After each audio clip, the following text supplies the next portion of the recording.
Morning came with wet pavements and the smell of rain. The festival stage was still half broken, the courtyard littered with lantern pieces. But everyone was talking about one thing: the boy who stopped an electric accident before it happened. By the time Ethan reached the cafeteria, half the tables had already turned him into a legend. He moved like some movie stuntman. I swear, he grabbed that frame with one hand. Maybe he's military? Ethan took his usual corner seat and opened a book. Ryan dropped his tray beside him, grinning. "Good morning, Mr. Superman. You've officially broken the internet." Ethan didn't look up. "It'll fade." Ryan shook his head. "No chance. You saved 3 people. Even Sophie's fan club is impressed." Across the hall, Sophie sat with her friends, but her gaze kept drifting toward him. She looked thoughtful, almost confused. Ethan turned a page, pretending not to notice, though the small tremor in his hand gave him away. Classes were half empty that morning. Students whispered as Ethan passed, some smiling, others suspicious. Cole Matthews leaned against a locker and said loudly, "Hero of the night, huh?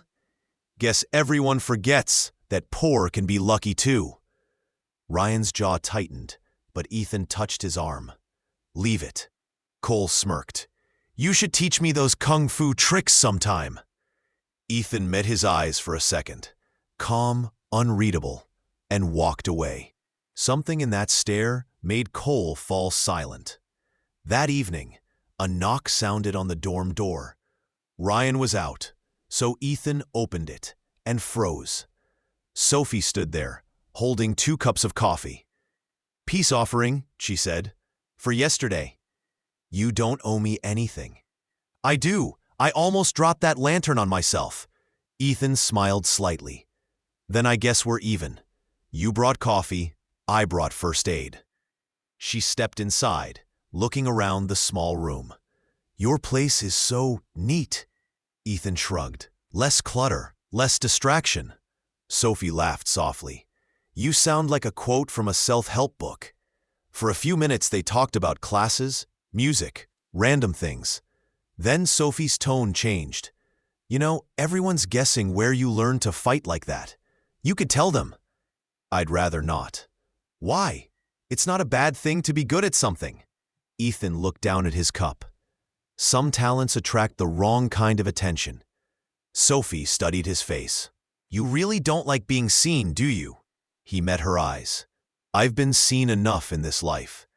She didn't understand, but she felt the weight behind the words. When she left, the smell of coffee and rain stayed behind. Later that night, Ryan returned, still buzzing from the rumors. "Man, Sophie came here? You and her? Finally?"